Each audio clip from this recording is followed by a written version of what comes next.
Good afternoon and welcome to the April 22nd, 2020 edition of the UL Jobs Network Digital Career Success Series. Today's topic is Ladies and Looking with guest JT O'Donnell. My name is Kenneth L. Johnson, host of the Digital Career Success Series and president of the Harlem, New York-based diversity recruitment firm, East Coast Executives. I want to quickly get to our guest today, and I know her preference is probably for me not to give a drawn-out introduction about her brilliance, so I'll just share her brief story that explains it all from my view. In 2009, I was thinking of ways to add value to individuals that I had placed through my recruitment firm, East Coast Executives.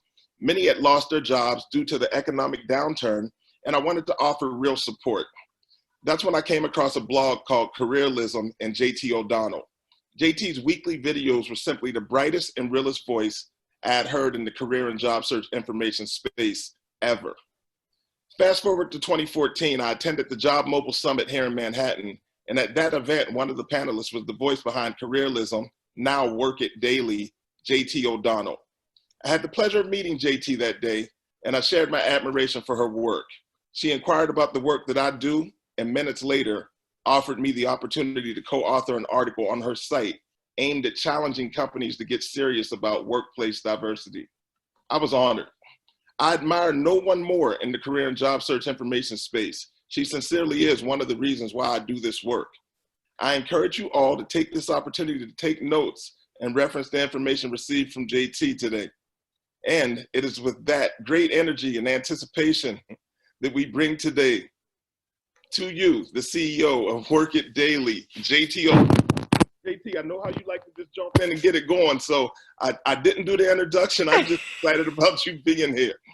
Oh my gosh, that was so sweet. And it's really funny. I just want to say that I go to a lot of conferences and I meet a lot of people, and I can still remember us sitting and talking together, which speaks volumes to the kind of person you are and the incredible executive presence that you have.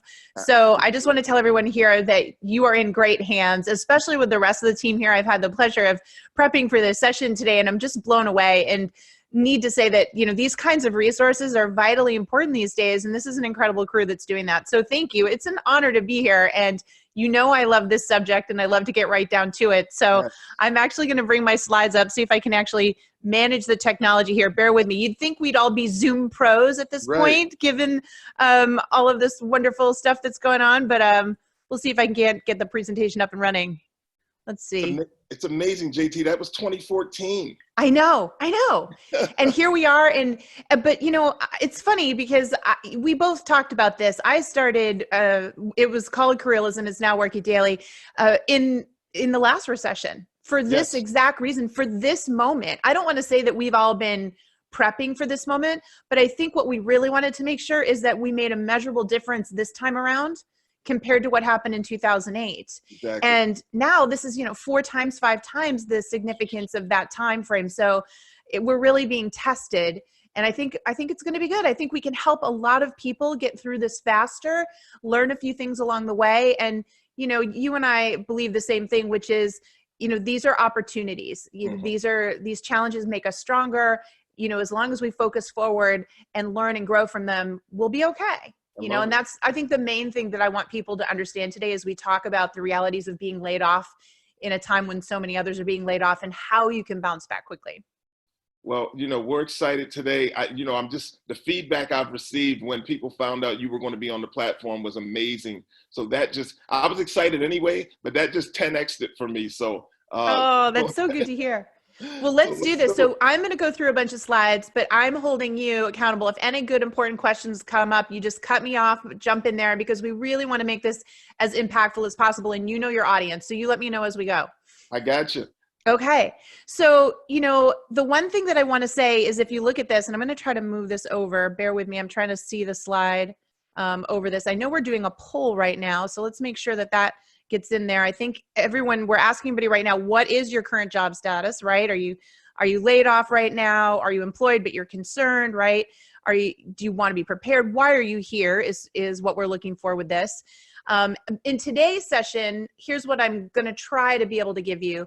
Why applying online, just straight up online applications aren't going to work, especially post-crisis for you. How most people are using this method called spray and pray and why it doesn't work. We're going to talk about how you might not realize it, but you're coming across too desperate in your job search and how to undo that factor. And then really, this is about strategy, how to build a strategy that's going to work for you. So it looks like our post results are here. So we've got 56% of you have been laid off. We've got just 2% employed but know somebody who's been laid off or have a partner. And then you're employed, but you want to be prepared. So we've got a lot of folks that are thinking this could happen to them too. So all appropriate people to be here. I'm glad that you've come, and hopefully you'll get at least one good thing out of this. So one thing I am going to tell you, we're going to give you a website. It's workitdaily.com/resources. Very simple, easy. Workitdaily.com/resources. You're going to be able to go over there today and grab a PDF of what I'm talking about. So I just wanted you to be able to sit back and listen in this session and ask some questions, but just know that you'll be able to go over, get this PDF, watch a longer recording if you need to kind of go through this again. Plus there's lots of other free resources over there that you can download, PDFs and whatnot on resumes, cover letters, things like that. So tons of resources all in one place. Head on over there and that will help you. But you don't need to jump there yet. You can just listen along today. And then again, I thank you for the incredible introduction. I don't like to do big introductions. I throw a slide up in case anybody wants to read it, just so they know that, you know, I'm not somebody coming out of left field. Long story short is I was in HR for many years. I came to the other side and really wanted to give people a fighting chance, because school teaches us everything except how to get the job and grow our careers. And for some strange reason, we all have it in our head that we're supposed to be able to do this ourselves, and we can't, right? Think of all the things that we use in our life, all the professionals we use, doctors, dentists, lawyers, accountants, all these different people that help us, personal trainers. They are there because we want their expertise. We see it not as a sign of weakness to use them, but a path to greatness. And so if you're listening to this today, you should reach around and pat yourself on the back, because you've recognized that you just need some information. There's nothing wrong with you. Layoffs are happening. It's happening to everyone. This isn't personal, but you do need some information if you're going to want to be able to compete. And so taking the time to get that information from people who have been doing it for a while is a really good thing. So I compliment you, right? That not everybody's here, but the people that are know that they can benefit from this. And I think that's great. So first, we're going to do a quick thing. Does any of this sound like you? You've been laid off or furloughed. Got a lot of you there. You're scared about how you're going to find your next job. You're really fearful about your financial future. You know, studies show that the financial fear factor has gone up 10.8 points in the last month. And the only other time it grew that fast was after 9/11 here in the US. So we know financial is a concern. And then just this idea of how will I get noticed by employers? With, you know, as of last week, 22 million people filing for unemployment in 4 weeks. Amazing. How are you going to stand out, right, with thousands of people? So if this sounds like you're in the right place, and know that we're going to work through it. But now I want to ask you some tactical questions, because this is what we're really going to get into today. There is strategy and there's tactics. And I'm going to ask you some questions about your tactics. Have you been spending hours online trying to apply to jobs, really poring over the applications? Are you somebody that's been trying the volume approach? So if I send out as many resumes as I can, just make as many contacts as I can, something's going to hit, right? A volume approach. Are you getting constantly rejected? Just getting lots of automated rejections? Or are you not hearing back at all? Are employers ghosting you? So if this is how your job search has been going, then I'm here to tell you that we need to change up your approach, because this approach is not working for you. And good news is it's not working for anybody else. Don't think that you're doing this and other people are doing it and they're actually getting calls back. Nobody is. Less than 3% of people who apply online right now ever hear from an employer. Less than 3%. And that's going to get even smaller post-crisis, because even more people will be using this outdated technique. No, that's what I was going to ask, JT. So you see that number kind of decreasing? I do. Wow, amazing. It won't work. I mean, it's so funny because technology is supposed to make our lives easier. And I would say the online applications were the equivalent to the easy button, right? It's just easy. You can get online in your pajamas and sit there and find jobs that you're a fit for and just, you know, put your info in. Doesn't mean it's better. Sure. And the problem is that everybody's doing it. and it's gotten so intense that companies have built into their applicant tracking systems these secret selection process. So basically it'll say, okay, well, here's the application, but if I don't see these 5 things in the application, don't even push it through. So most of the time your application is not being seen by a human eye because the applicant, we call them applicant tossing systems, are actually taking you out. You know, a computer's taking you out. So don't take it personally because that doesn't count as rejection in my books. You never even had a shot at being rejected. It was a system that deleted you. You always hear that they were designed to weed people out, not bring people in, right? It's so true. But I think that because it became so mainstream, right, that everyone just assumes, this is what I mean. School didn't teach us this. Society said, well, there's this technology here, so that's how you look for work. But it isn't. You and I both know there's a far more efficient way to look for work that the byproduct is it's more satisfying because you get more people to connect with you, you have more meaningful conversations, and you feel more in control of the process. And that's what we want to talk about today. Excellent. So this is it. This is part 1. Now, here's the thing. Today's session is going to be about strategy versus tactics. And we're going to build your foundation today. So think of this as part 1 of your job search improvement journey. And where did it come from? So back when I decided to become a career coach, I did write a book, and it's on something called the GLOW method. And so the GLOW method is just 4 steps that you use to improve your results. Gain perspective, illuminate the goal, own your actions, and you shouldn't be surprised, work it daily. So the name of my company is Work It Daily, based on the 4th principle, because it doesn't matter if we do all of these steps, it still won't matter if we don't every single day try to move the needle, right? So that's where that comes from. But today we're just going to talk about the G and the L of this process, because this is where most people skip. They don't think about the strategy. They only focus on the tactics. And so I'm going to give you 6 steps you take when you've been laid off to bounce back by improving your strategy. And here's the best analogy I can give you. Let's say we were going on a road trip and we needed to get to a destination. If we had all the time in the world, maybe we'd just hop on the road and see where it takes us and eventually get there. If we had a reasonable amount of time, we'd probably, try to get some general direction, maybe see if we want to take some pit stops here or there along the way, but ultimately get there. But if it was dire, sort of a crisis situation, and we had to get there as quickly as possible, we would not want to waste any time. We would want to be completely dialed into where we need to go, what was the most efficient route to get there, what was the safest and the quickest, and just how do I get to my destination? Well, if you've been laid off, that's the strategy we need, and that's what we have to think about. And it is indeed a dire situation for many out here, millions. Yeah, absolutely. So many people are sitting there right now going, I'm out of work and nobody's hiring. And that's going to change. Overnight, we'll start to see people hiring again, but millions of people will be applying for those jobs. And so this is what I mean about the most direct route. You have to have a strategy. You would have a map, and you would know exactly where you were going when you got in the car if you were going on that. So we want to do the same thing with you on the strategy piece of it.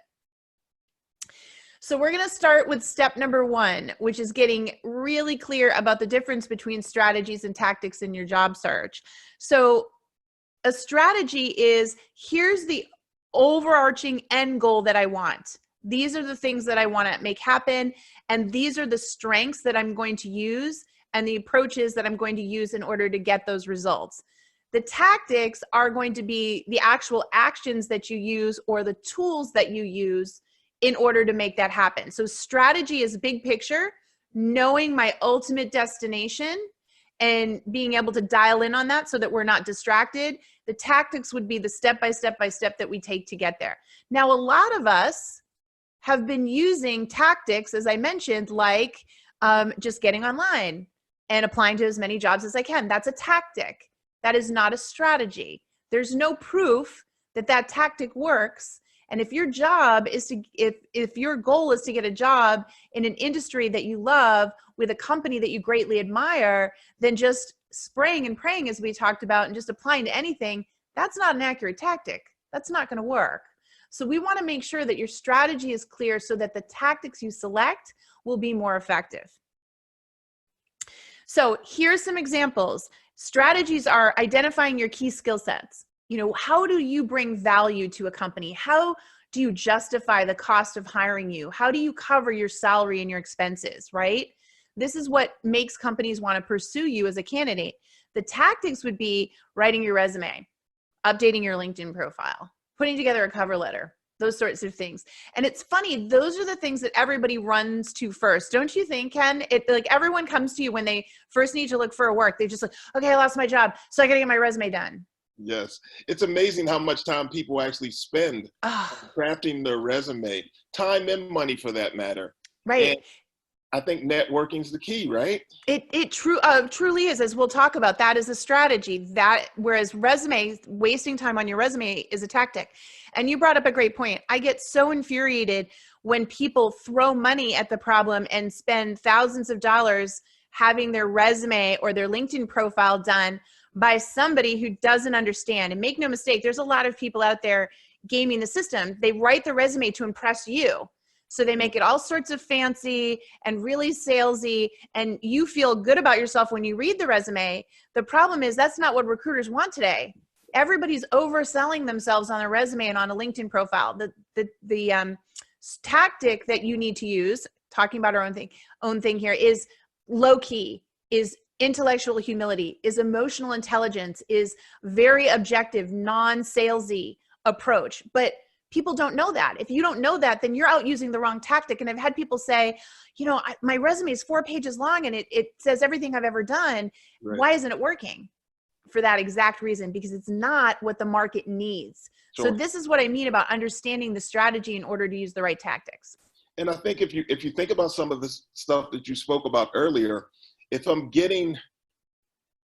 just getting bombarded with resumes, am I really going to take the time to read your 4-page document or even your 2-page document that's stuffed with text? Mm-hmm. You've nailed it. I'm not. I mean, recruiters spend an average of 6 to 13 seconds, studies show, skimming your resume. And so if they are not seeing what they need to see in those 6 to 13 seconds, they're out. Here's the other thing. People will do the 4-page resume. If I'm a recruiter, I'll say, well, this must be everything they've ever done in their life. So if I don't see the one thing I need to toss it. To give you an idea, at Worky Daily, we teach everybody how to write their resume with a lot of white space. And the idea being that when you have white space, this is a marketing tactic, your eye is drawn in because there's fewer words on the page, just like you were alluding to, so that the reader sees what they need to see and makes a stronger impression faster. When you overwhelm the reader with all of that content, not only does it make it easier for them to screen you out, but like you said, I'm less interested in reading it. I'm going to keep looking for the resume that's easier to read. That's just human nature. You know, JT, I don't want to take you off task, but you speak about the top third of a resume often. Can you just share some of that information with our audience, please? Absolutely. Absolutely. So we know today that we're supposed to match our resume to the jobs that we apply to, but it's absolutely crazy to think we're going to rewrite an entire resume. So one of the techniques we teach is something called a top fold, and that's the first third of your resume. It's the first thing they see when they open up your resume. And in that space, what you want to do is create a check mark effect, so that if I'm a recruiter, I've been told that you need to have certain things to even consider you for this job. So a recruiter is essentially what we call a technical buyer. They're evaluated on how well they do their job by how many people they bring that are an exact match for the list of requirements. So when I open up a resume and I see the headline matches the type of person I need, and I see a couple columns of key hard transferable skill sets, measurable skill sets that I was told I need to look for, and then I see the other things I was told for, like degrees or certifications or industry experience or technologies, then right there in the top fold, I'm going check, check, check, check, check, check, check. Oh, look, this person has all the basics I was told to look at. Let me go spend more time on their resume. So it's a way to tease the reader to want to keep reading and spend time on your resume. And this, again, is a tactic that you use. But if you don't have the strategy, which you're going to see in later slides, if you don't know what should go on that top fold in terms of the headline and the key skill sets, then it doesn't matter if you use this tactic because you won't get it right. Got it. Awesome. So let's move on now, because we're going to talk about identifying your fears. Now, people might say, well, JT, we covered this in the beginning. You and Ken talked about it. We're good. Nope. I need you to get really, really clear in your fears, because anytime you fear something, you think that you're doing something wrong. And if you think you're doing something wrong, then you are literally holding yourself back from success. Because one thing I know that you talk about with your audience a lot, Ken, is this idea of how much your mind controls your actions, negative versus positive thoughts. So these fears are translating into, I'm not good enough, I'm doing something wrong, which is now automatically creating roadblocks for you in your job search. And we cannot have that right now. You cannot have that with this level of competition, right? It's all about the self-talk, right? Oh, all of it. Exactly. So to become a coach, I had to train in something called neuro-linguistic programming. And the common language for that is negative self-talk. Okay. And this is not new age hooey. This is pure science, that how you feed your brain, what you say, what's on loop in your brain is having a chemical reaction, which is impacting your ability to do things, your strength, your health, all of it, your mentals, everything. It's incredible. So we have to address this. We have to get this out and say, what do you think is holding you back? It's one of the first things we talk about in Work It Daily. All right, give it to me straight. Why do you think you have challenges? What is scaring you right now? Why do you think you're failing? Why do you think you're not getting the results you're looking for? But also we start to talk about some more positive things like, well, what would make you happy in your career? And what does better look like? And what does a good job look like to you? Here are some interesting things that we've never been asked to think about before. I tell people, you should think about job shopping. And they say, what do you mean? I said, well, you're here right now going, I'll take whatever job I can get if I'm lucky. What a limited mindset. And you're going to get what you look for. You're going to get subpar jobs. But if you say, no, I know what my strengths are. I know what I want in a job. I know what a good employer looks like to me, which is going to be different for every person on this session. Then you are going to customize your job search. You're going to build a strategy that's going to attract those employers to you, right? It's some of the theories of the law of attraction. Got it. So let's talk about that. I want everyone here, if you've got a piece of paper, I want you to write out, why am I afraid? And you might say things like, I'm afraid to be rejected. I mean, we're all afraid of rejection. That's why none of us, very few of us are in sales, right? And yet we're businesses of one that, like it or not, are going to have to sell ourselves to an employer. So of course we're fearful of rejection. I'm scared I'll lose the wrong job and I'll screw up my career, right? How many of us have gotten into a job and realized it's a bad fit? Now what do we do? What if I get a job and I hate it and now I feel like I have to stay there for a certain amount of time? Hey, if you feel these things, then they're real to you and you're having emotions tied to them. I want you to do a massive brain dump. I want you to absolutely sit there till you cannot think of any other fear or negativity about your career. Get it on a piece of paper. And then I want you to look at it and I want you to realize, oh my gosh, if I can think of these things, guess what? I can fix them. I can mitigate the risk. I can find solutions. Believe it or not, and Ken, I know you'll back me up on this, when we talk to people that have a curveball in their career, it's because they didn't see it coming. That's why it's called a curveball. So let's get that list printed. Let's take a good look at it. And then I want you to look at it and say, if I can recognize all these things, I can beat it because it's the truth. You can beat it if you get the right information and the right mindset. And then crumple it up in a ball, light it up over a candle, throw it into a fire and say, all right, I'm done with that. I've called it out. I know what I know. Now I'm going to move forward. And it's amazing how important this step is psychologically in order for you to really process it and move forward. JT, I would be remiss if I didn't ask you real quick to go into this business of one. I don't want to stop your No, bring it on. But I know that that's something that you speak about often. Can you just kind of share what that's all about to our listeners? Absolutely. So there are no employees anymore. Every job is temporary. And you are a business of one. We're not going to stay at companies a lifetime anymore. This crisis just proved it. And nobody is going to be able to look out for you. Companies can't guarantee you employment. So for this long of your life that you want to work, you want to think of yourself as a business of one. You are a service provider looking for customers. And a lot of times it's one big customer who's taking up all of your time, right? And so even if they gave you a job with benefits full-time, you're still a service provider, it's still a business of one. Your goal has to constantly constantly be meeting and exceeding the expectations of that customer, right? In order to stay in a great relationship. You know what else you need to do? You need to make sure that the relationship, the contract between the two of you feels like a win-win. Because when that starts to go out of sync, for a long time, people have blamed the employer, and we don't buy into that. We want to own it. The moment the relationship doesn't feel equitable with an employer anymore, you as the service provider have to say, okay, I don't feel on the same page with this client. I'm having concerns. How do I fix it?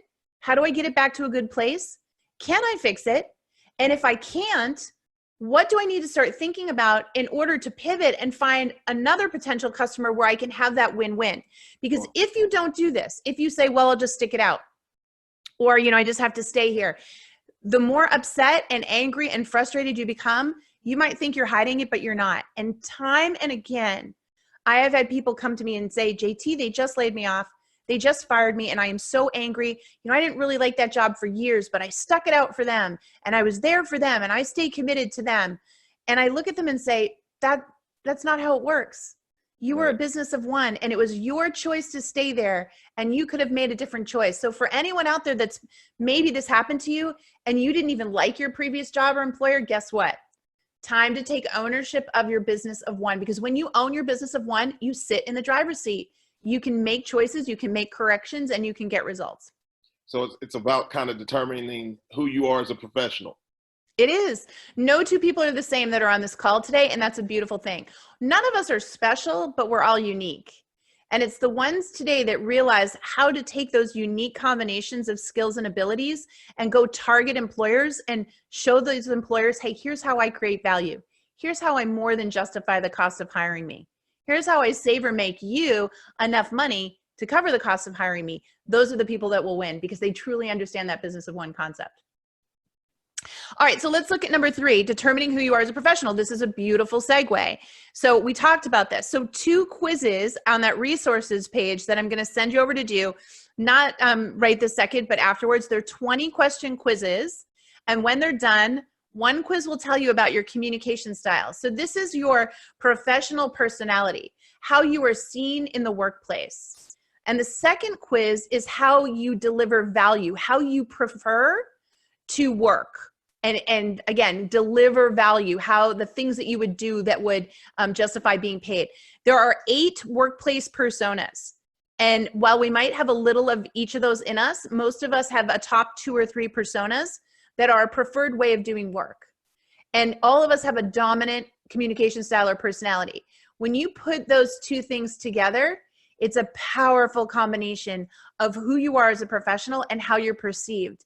And when you understand not only the strengths of those things, but also the perceived weaknesses, you can start to look for the right opportunities. You can start to look for the right manager, the right coworkers. It really empowers you to understand and select the right place for you.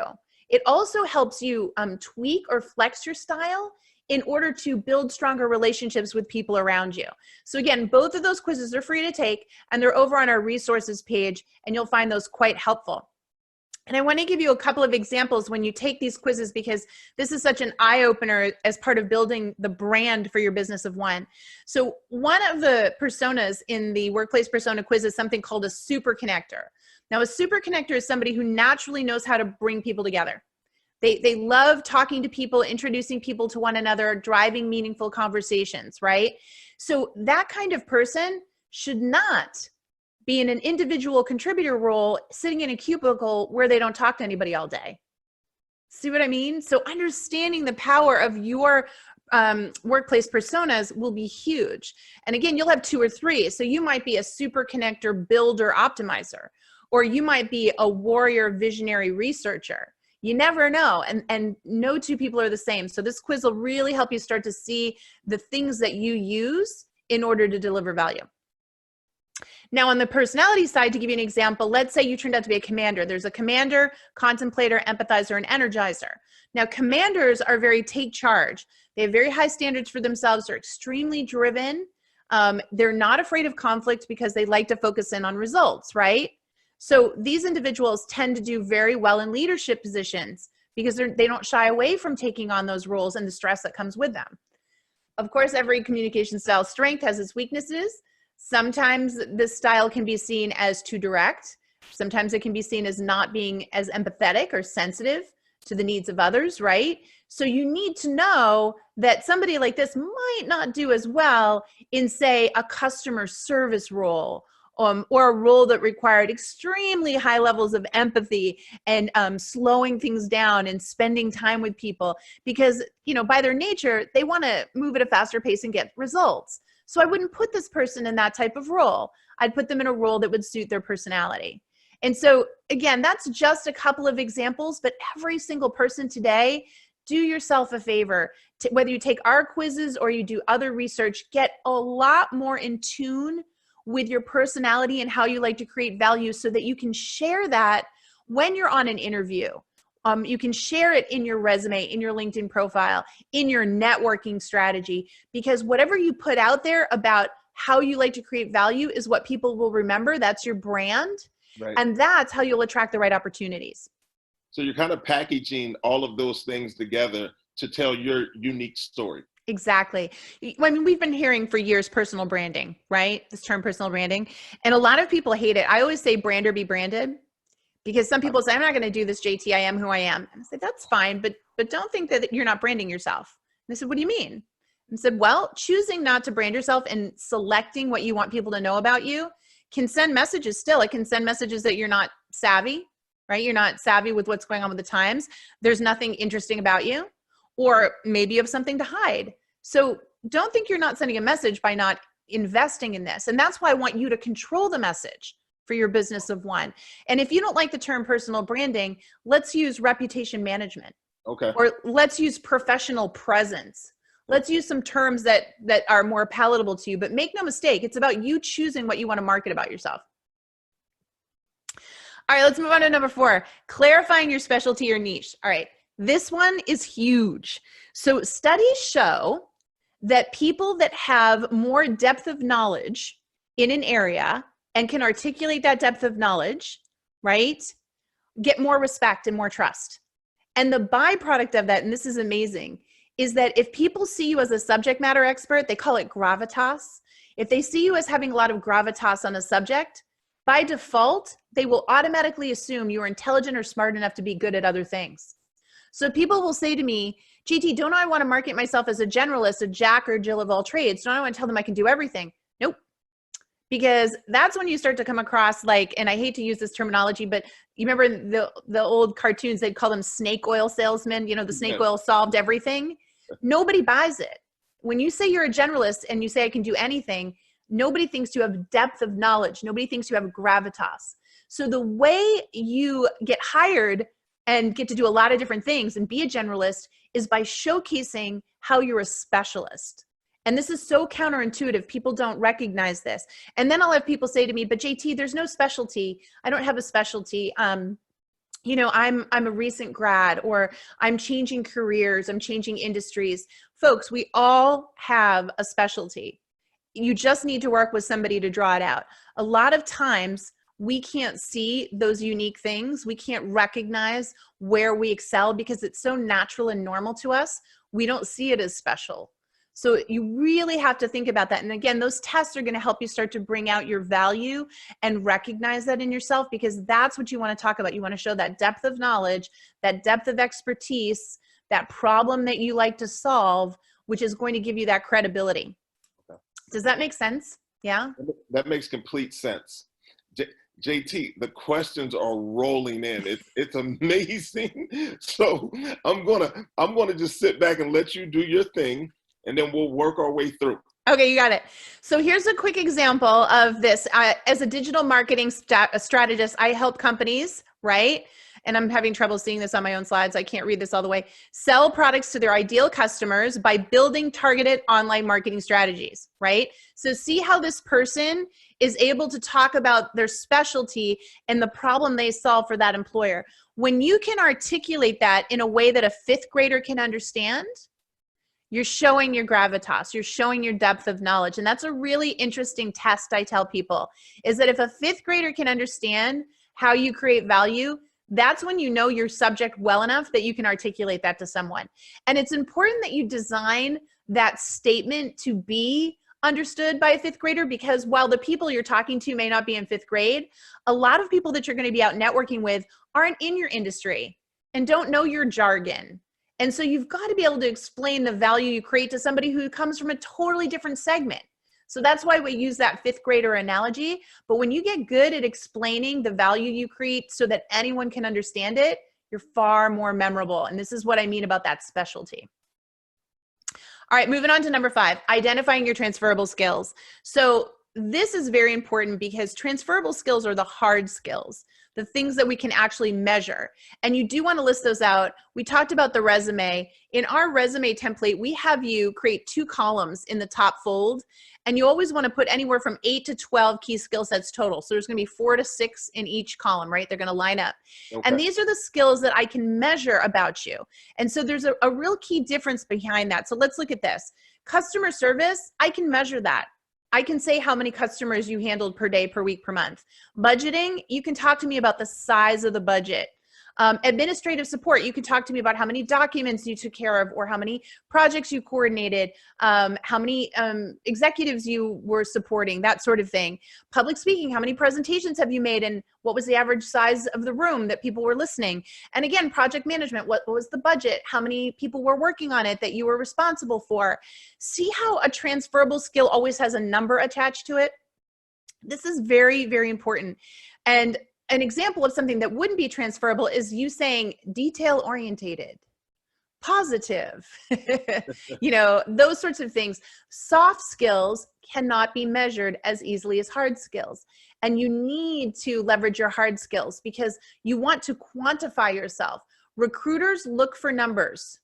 Numbers are a way for them to quickly understand the depth of your experience. And I'll give you a great example. I had a receptionist come to me one time and say, I got laid off for a job and I can't quantify myself in any way. And I said, really? I said, okay, how many phone lines were on the system that you used? 12. How many employees at the company? 550. How many phone calls did you route per day? Oh, at least 170. Okay. So you managed a 12-line phone system for a 360 plus person company fielding over 170 calls a day. Boom. There you go. See what I mean, folks? You just told me all I needed to know about your experience. So these numbers and these transferable skills really matter. When you want to separate yourself from the thousands of people applying, this is how you do it. All right, number 6, and then we're going to get to those questions. My last tip, creating an interview bucket list. I told you this is about strategy. I don't want you wasting your time spraying and praying. I don't want you wasting your time selling the wrong things about yourself. One of the best ways to do this is to choose the audience. So if you were to talk to a really good salesperson, they would tell you that they're usually given a territory. And in that territory, they usually do their research and identify this sort of bullseye list of ideal customers that they want to close. Well, we want to do the same thing, but we're going to call it an interview bucket list. I want you to come with 10 to 15, and given today's market, I'd rather see it now 20 to 30 of these companies that you really respect and admire. And it's not because you heard they have great benefits and they're a great place to work and they're in a good location. It's because you respect the product that they sell, the services they provide, the customer base that they support, the beliefs that they have in the way they design their product. There's something about their business model that resonates with you. And when I say resonates, I mean you have a reaction to it. In fact, I could just have everybody in the chat right now, and I won't be able to see it, but think of a company right now that you admire what they do. Not that they're a good employer, and it doesn't even have to be in your backyard, just a company that immediately you admire what they do. If I was to then ask you, why do you admire them? And if you were to take some time to step back and ask yourself, why am I having this very positive reaction to this company's products or service? You're going to realize that there's some sort of life experience or work experience that taught you to have that feeling. How else would you have that feeling? So if you can put a list together of 20 to 30 companies where through your own experience, you self-identify with them, you connect with them in some way, think about how much easier it's going to be for you to network and tell them the story. And this is the secret sauce, my friends. We teach something called a disruptive cover letter. And you have to do a bucket list to do this because you tell the story about how you fell in love with their product or service. What employer doesn't want to hear that story right now when everyone else is just trying to say, here's why I'm perfect for your job. And you're saying, here's why I love what you do and why I would want to get up every single day and do this job. There's the difference, right? So how do you figure that out really quickly? Drive around town. Visit your local chamber of commerce. Go out to the local networks. Just start looking for these businesses. Get online, do your research. I guarantee you there's probably at least 10 companies in your backyard that you didn't know were there, that when you go research them, you're going to fall in love with what they do, not who they are. And those are the companies you can add to your bucket list so you can start targeting your networking better. All right, so these are the activities that are going to allow you to build the right tactics so that you can work smarter, not harder in your job search. All right. And then, as I mentioned for part 2, the tactics part, if you go over and download the PDF, we have a whole second section, a checklist on the tactics that you use once you've got the strategies in place. Love it. All right. So questions, we're going to get to it. JT, that was amazing. It's interesting. I'm looking at some of these questions and it's like people are just dropping right into your wheelhouse. So I'll kind of just launch, right? So what if you're not good at networking? Yes. Okay. So I'm not going to let you off of the hook on that one. And if I had it with me, if you go over to my LinkedIn profile, I write a newsletter series there. And recently I did 10 unique ways you can network during this time. And it's all around remote networking. No excuses. So people make the mistake of thinking that I don't like networking because I'm an introvert and I don't like asking people for something. So I'm going to tell you right now that all the networking techniques I'm going to teach have nothing to do with you asking for anything. It's about you giving something. So all you have to do is find 1 or 2 of these techniques that make sense to you. And I'll give you one that's so popular right now. I have a lot of people that are starting to put together resource lists for their industry. So as new resources come in with everything that's going on with COVID, they're making these documents and they're just pushing it out via email to 10 people saying, hey, I'm created this document. These are the resources and I'm going to update it every 2 weeks. And I'm just going to drop it in your inbox in case you need it. Who doesn't want a resource list? And then what you say is, if there's one person you think in our industry or in our skill set that you think would like this, will you forward it to them and I'll put them on the list? Okay. Right? Boom. Now you're networking. That's it. Starting an alumni group. It's endless. There are 10 ways. Go over, check it out. I will not let anyone off the hook here today. I guarantee you. And if you can't, you go ahead and message me on LinkedIn. If you can't find one of those 10 ways to network, then let me know and I'll work with you until we find one. You'll figure it out for them, right? We will. All right, real quick. Are there strategies to get around ageism? Oh yeah, absolutely. Yes. Okay. So ageism is experience discrimination. So when you have a lot of experience, if you think about it, you're going up the curve. In the beginning, we had nothing to lose, everything to gain. What a lot of experienced people today in their 40s and 50s don't realize is that back when they had nothing to lose, right, they were going at it. And as they started to gain, experience and financial stability, we stop taking chances and we start trying to hold on to what we have. So what you don't realize is how you're out presenting yourself now may not be as effective as it was before. And I'll give you a great example. I have a lot of people over 40, 50 going into interviews and saying, I crushed it. I told them all the different things I could do for them. I showed them how I could fix everything, how I'm the Jack or Jill of all trades, how much bang they're going to get for their buck, JT. And then they get the rejection. And they say, oh, it's age discrimination. It's how you presented yourself. They didn't ask for you to say that you could do all these things. And in the process of doing that, you came across opinionated, right? High maintenance and going to be difficult to keep your mind open to trying new things.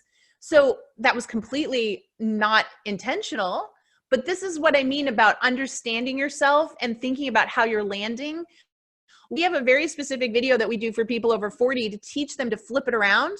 Okay. And to think about that audience and all of the objections they might have about their experience and how we can change the conversation by asking some questions that show, hey, I'm not opinionated. I'm not set in my ways. I'm not going to be high maintenance.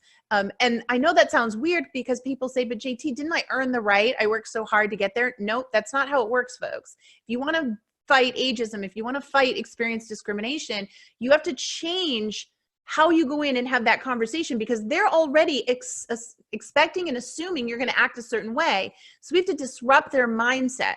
So overcoming ageism is about disrupting a mindset and doing it in a way to get them to realize, oh, you aren't the preconceived notions that I have.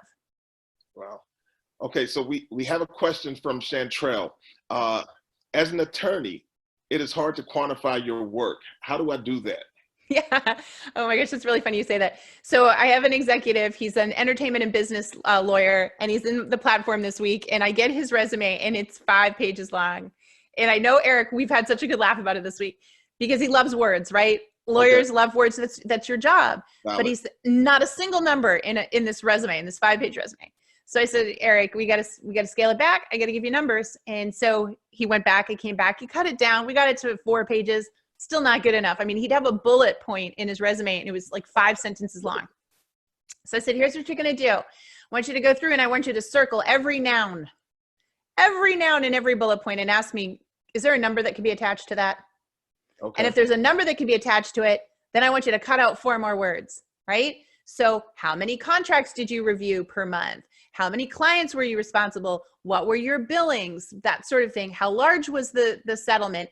Anything that you can legally share, sure. Those are the types of numbers you want to put in there. And he said to me when he finally got it, I literally got the final version yesterday. It's absolutely beautiful. It's 3 pages long, lots of white space. He said, this hurts so bad, but I get it. He said, I see it now. He said, literally, I can read in 3 pages and I can see my numbers and I know what a successful lawyer I am. Like, exactly. You have to give it to the recruiters in the way they want it. So just keep pushing yourself for those numbers, circle the nouns and work at it, day by day, and you'll get there. I love it. I love it. Okay. I think this is a very interesting question, JT. Is being overqualified for a job a thing? Yes, absolutely. Absolutely. You can be overqualified for a job. So let's put it to you this way. Let's say you go out and you just want to buy a Subaru. You want to buy a Subaru because you've heard it gets great mileage, it holds its value, this, that, and the other thing. And you get there and somebody tries to sell you a BMW.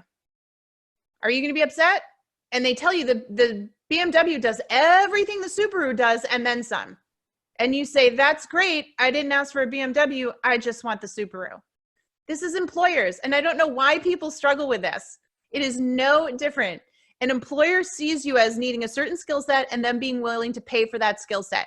And so they've identified a price ratio. So when you come in and say, no, I'm going to give you all of this, immediately they're defensive. You know why? Because they're thinking the moment you can go get more money, you're going to go.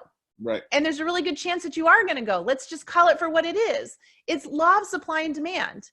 And so you can be overqualified. Now, how do you get over that? You have to explain to them what they're giving to you. What did we say in the beginning of the business of one mentality? So Ken, if you came to me and asked for something and clearly I was overqualified for it, the only way I'm going to get you to even consider me is for you to tell me everything that you have that I don't have. Okay. So this is the industry I want to be in. My industry is dying. You have these tools and things that I can access. I don't have those tools, right? You have these hours and the other place used to make me work 60 hours a week. I have to make the case of all the things that you have so that suddenly you see that it is more equitable, because otherwise it just looks like I'm overqualified and I'm going to want more money and you're down here and you can't pay me. So why would I possibly want to hire you? I've got to bring that equation into balance. So JT, that's the business of one bucket list thing, right? You're kind of proving why you're a good fit for exactly. a organization. Okay. Like if you're saying, I'm sorry, but I so believe in environmental causes and your company is the one that I think is doing the best job to reduce carbon footprint and I live and breathe by this stuff and I can only work for a company that believes in that. All right, now I get it. Now I get that you are literally willing to trade off because it means that much to you. Sure. Got it. So we have Tamara checking in. Tamara checked in to ask, how do you explain a termination without sounding guilty and desperate for a job? Yeah, that's a great question. We have an entire course called Fired to Hired. And the first thing that we do in that course is work with you until you can answer that question. Why were you let go? Or what happened at your last job? In a way that doesn't trigger you. So here's something I want you to do. Here's my first tip. Anytime you get asked that question, why'd you leave last job? Why were you fired? What happened? The first thing I want you to say is, that's a great question. And the reason for that is you are immediately complimenting the person that's asking it. They know they're asking a difficult question. If you launch into defensive mode, you've now validated to them in their mind something's wrong. But if you look them in the eye and say, that is a great question, I'm glad you asked it, not only have you complimented them for that, but you've completely disrupted their mindset around how you're going to answer that next. Okay. Then what you're going to do is learn something called experience, learn, and grow. It's a model for answering that question. So first you're going to write out exactly what happened in the facts. No, and this happened to me and they did this to me. You're just going to write the facts out. What happened? Because a lot of times we start out and everything's good, but we all know where things started to fall apart. And we need to look at that objectively and be able to tell that story quite objectively. The second part is the learn. And this is where I want you to be accountable. I want you to take ownership for something. And people get really scared about this because they go, I didn't do anything wrong. I'm not saying you did, but I am saying there was an action taken, something you did caused a reaction that ultimately led to this. And I need you to own that. And the reason I need you to own that is in HR, we're taught there's 3 sides to every story: yours, theirs, and the truth. If you cannot take accountability, if you cannot tell me what you learned or recognized was the turning point or the action that caused this result, then I can't trust that you're going to be able to recognize that in the future. So I need you to own it. I need you to tell me what you learned. And then I want you to tell me how you grew, meaning based on that, being able to look back and see what happened and see where the turning point was and owning that turning point. What am I going to do next time around to make sure this doesn't happen? And how did this become a powerful learning experience that has allowed you to grow as a professional? You do that and you get asked that question, you do that little combination, I guarantee you they'll go, okay, and move on. But you have to get to a place where you're comfortable saying those things. And so mapping that out and saying it over and over again till you're literally sick of hearing yourself, you'll finally walk into that job interview and you'll be dying for them to ask you because you'll be so ready. You'll be like, where's the question? Where's the question? I've had people so ready and then call me afterwards and go, they didn't even ask. And I said, of course, because you didn't give a fear vibe off when you walked in that you were dreading that question. You gave the I'm ready vibe. And so nobody questioned it. Wow. Amazing. Okay, real quick, Carla, she asked, changing lanes after 50, what is the best way to highlight my fit? Absolutely. So first of all, Carla, just like on the Autobahn, we're going 100 miles an hour. We would never just switch lanes because we would crash. We would signal, right? We'd turn on the signaling mechanism. If we're over 50 and we want to change careers, we've got to signal. So signaling, there's this thing called the wisdom tax. When you're over 50, there's an assumption that you know why you want to make this career pivot and that you can connect the dots from your past and tell this very cool story that has led to the moment where you absolutely know why you want to make this pivot and why you absolutely have to do it and have this conviction to do it. That is what needs to come out of your brand. That is signaling, because people aren't going to believe you if you aren't truly compelling and believe in yourself. So figure out what career direction you want to go in. Give me the valid business reasons why it makes sense for you to do this pivot, and then start to go out and network. Find 10 or 20 people at the companies you want to work at this industry and say, I want to talk to you. I am absolutely moving into this industry no matter what it takes me, but I recognize there will be roadblocks. Help me understand what they are so I can figure out how to remove them. I'm not asking you for a job today. I'm asking for you to help me understand where I'm going to need to overcome it, because you know what? I'm not stopping until I get into this field. Here's why I love it. When you go into those informational interviews with that attitude, it's not a question of if, it's just a question of when. People will feed on that and say, okay, well, you'd have to fix this and do this and do that and do this. But you know what else happens? They love your energy. They love your conviction. And they're like, well, let me just introduce you to the hiring manager. Or, well, you should meet this person. And slowly your story gets circulated and they realize that you really can do this job and that you should be brought in. That's signaling. Wow, I love it, JT. Okay, I'm going to try to squeeze 2 more in. I know Thevi, the producer, is probably looking at me like I'm crazy right now, but I'm going to try to squeeze 2 more in, right? We got Roberta. She asked, if you are targeting your resume to the position you are applying for and you have gaps because you are eliminating jobs you work that are not relevant, how do you explain that? So I'm personally not a fan of doing that. I really believe that the chronological resume is better, because recruiters do look for gaps, and if they see gaps, it's suspect.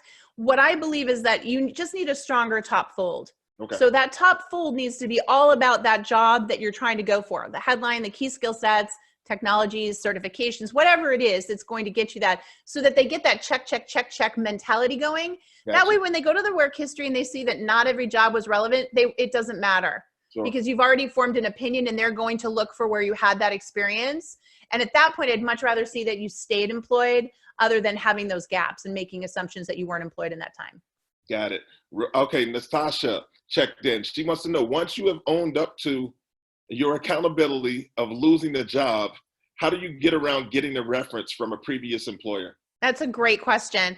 So I think that one thing you want to do is contact the employer and ask, will you give me a reference and what will be said? And a lot of places will just verify dates of employment and what your pay rate was. But you do want to ask them, if they ask you the question, if I'm eligible for rehire, what will you say? Because it is legal for companies to answer that and they might say no. So I want you to know in advance what's going to be said. Then when you go on a job interview and you get to that stage and they're asking for the references, really show your character and say, you know what, here's the reference to my former employer. I do want you to call them. Here's what I know. They're going to confirm my dates of employment, my pay rate, and obviously you know that it didn't end, we parted ways, and that I'm not eligible for rehire there. So I don't know that they're going to give you as much information as you'd like. But if you'd like, I could try to ask a peer to also give a peer reference for me, okay, so that you could get some sort of understanding of what I'm like to work with. I just don't want you to be disappointed that you're not going to get as much of a reference as you'd like, given how I left that. So that's why you want to go, they always say the best defense is a good offense. By telling them what they're going to expect, then they're not going to read into it because you're getting exactly what you told them. And then by offering other people to provide more of a background, if you can make that happen, tells them, I understand you need more and I'll do whatever it takes. Got it. Got it. JT, you were simply amazing today. Please share with our audience how they can stay connected to JT and work it daily. Yeah, you know what? It's so easy. Just head on over to my LinkedIn profile. If you follow my feed there, you'll see my live updates. We do live broadcasts Tuesdays and Thursdays at 2 p.m. Eastern. And then all the resources are all in one place over at Work It Daily. We have got an incredible list, and I just want to give a shout out to my team. So my team has put such a cool free resource list together over at workitdaily.com/resources. So go over there and check that out as well. But other than that, yeah, just come connect with me. I'm here to help. I love it. Speaking of giving shout outs to team, I want to give a shout out to Wanda Jackson and the National Urban League team, Feveline Felix, everybody over there for allowing us to pull this off every few weeks, every couple of weeks. We'll be back on May 6th, where attendees will learn strategies for success as a small entrepreneur with a big idea. We're calling it Passion into Profit. And my dear friend, Gina Ramcharan, will be delivering that live from Harlem. So we're really excited to have her, as we were excited to have you. JT, again, thank you so very much for just sharing your time with us and checking in. I want to encourage all of our listeners on the feed to go to LinkedIn, connect with JT, check the LinkedIn lives out. Listen, I do this for a living, and I tune in Tuesdays and Thursdays as well, just to kind of get a refresher and just to hear her do what she does better than anyone else in the business. I really appreciate you, JT. Thank you so very much. Thank you. Thank you, everyone, for this opportunity. It was an honor, and I really enjoyed it. And take care. Everyone stay safe and healthy. You as well.